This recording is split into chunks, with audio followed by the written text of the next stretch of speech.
Hello చిచాస్, welcome to common man reviews.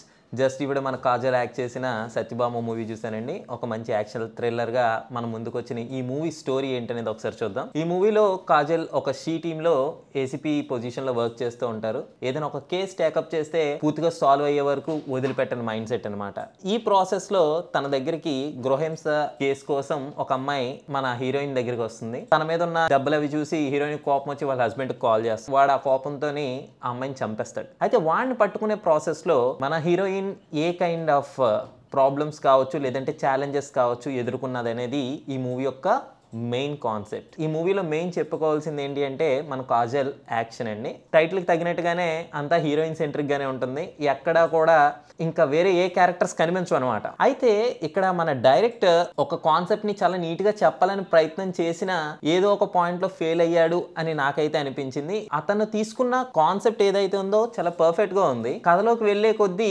చాలా టాపిక్స్ని add చేస్తూ వచ్చాడు. కానీ దాన్ని బైండ్ చేసే ప్రాసెస్లో అతను చాలా ఫెయిల్ అయ్యాడనే చెప్పొచ్చు. అంటే మనకి ఇంగ్లీష్లో ఒక సామెత ఉంటుందండి, too many cooks spoil the బ్రాత్ అని.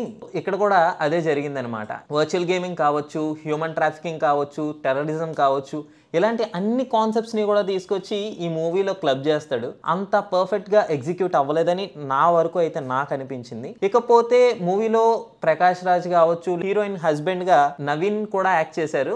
బట్ వాళ్ళందరికీ అంత స్కోప్ అనేది లేదు ఓవరాల్గా, ఎందుకంటే అంతా కూడా కాజల్ మీదే బేస్ అయి ఉంటుంది మూవీ. బ్యాక్గ్రౌండ్ మ్యూజిక్ బాగుందనే చెప్పొచ్చు. ఫస్ట్ హాఫ్ చాలా నీట్గా వెళ్తుంది, గ్రిప్పింగ్గా వెళ్తుంది. బట్ సెకండ్ హాఫ్కి వచ్చేసరికి కొన్ని సీన్స్ అంత పర్ఫెక్ట్గా ఎగ్జిక్యూట్ చేయలేదేమో అని నాకు అనిపించింది.